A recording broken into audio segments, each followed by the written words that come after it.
Welcome back to my channel, artists. Today we will be making a sewn wall hanging. Step number 1, gather your materials. So you're going to want to grab the supply kit that I have provided for you, and you're going to want to take out, you're going to need the fabric, some buttons, the needle, the pipe cleaner, and your own provided thread or yarn.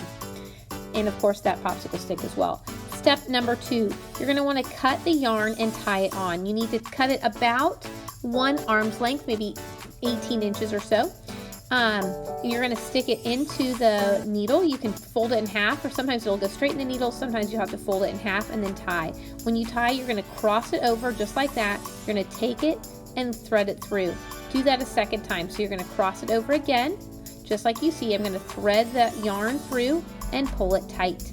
You'll want to do the exact same thing on the end of the string.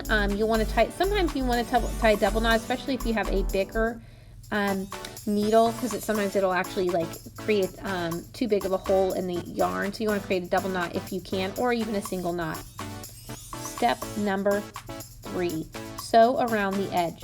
So what you're going to want to do next is you're going to actually sew a pattern or a stitch around the edge. To sew your stitch around the edge, what you're going to want to do is you're going to take your needle and you're going to go through the end of the yarn. Of course, you want to make sure that you have a really nice knot on the end. Mine wasn't quite big enough, so I had to tie an extra knot on there. Then you're going to want to go over maybe a ½ an inch or so, 5 or 6 of those burlap stitches, and then you're going to go under. When you go under, you want it to be a small amount under, maybe 1 or 2 holes, and then over again will be that large area. That creates what we call a running stitch. A running stitch is just a stitch that goes over and under, like you might have done with weaving if you were here with us in previous years. That over under, from front to back, over to under. You're going to go around the side. As soon as you get to the end, you're going to turn, and then you're going to go over under across the bottom, turn again, over under across the side.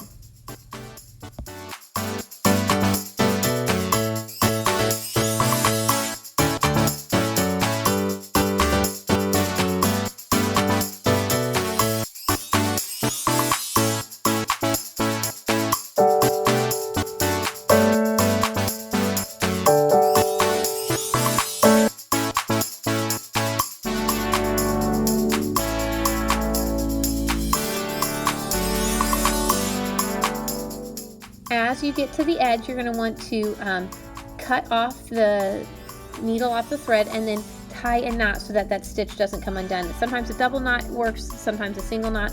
I'm using my needle in there to get that knot really, really close to the edge. Step number 4, draw and stitch a design. So I'm using chalk. You're welcome to use a pencil or marker, whatever that's convenient, and draw your pattern on the burlap. Then you're going to grab a new piece of string, perhaps the same color, perhaps a different, your choice, and tie it again. You're going to tie a needle, you're going to tie this yarn onto the needle with a knot, and then tie a double knot at the end, just like we did before.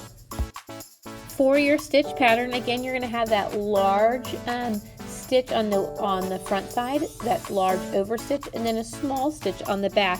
This is really important as you do your design. It was less important on the edges. You could have had like an even stitch, but on the front side, if you don't do this, sometimes whatever your pattern is won't make as much sense. You want to just go over a tiny bit of the over stitch, and then a tiny bit of that under stitch at the back, and then a larger section as you go around. That'll make your pattern and your design a lot easier to see. As you go around, you're also welcome to add beads or buttons, whatever will make your design and your pattern look more interesting as you work through your design.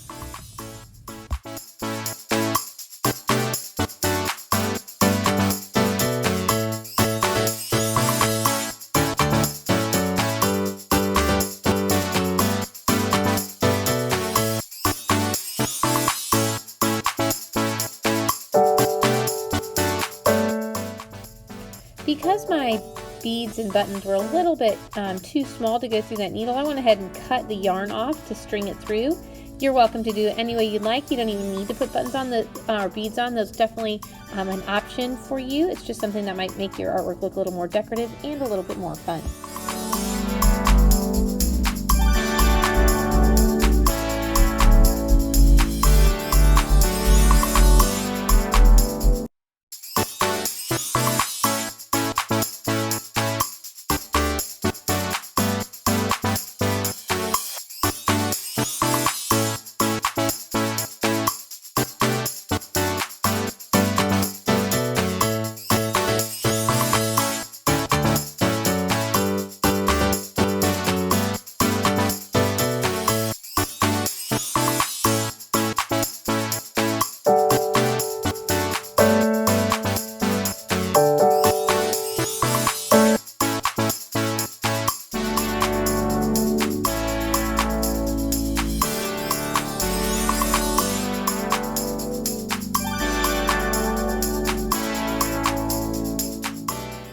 are finished sewing your design, you can go ahead and cut the string off. I like to tie a knot in it to make sure that it doesn't come undone, and to cut off the large pieces of yarn at the end of my knots just to make sure that it doesn't come undone.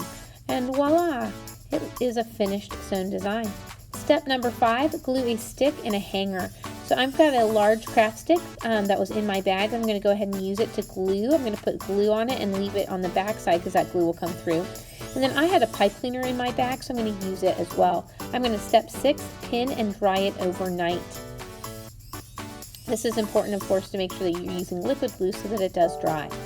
Step number 7, remove the pins. So you're going to want to remove the pins when you are all the way finished to create your finished artwork, and of course you're welcome to hang it anywhere that you would like. I hope that you have enjoyed making a sewn wall hanging with us today. Don't forget to subscribe to my channel to keep up to date on all the fun, fantastic things we are doing. What will you create?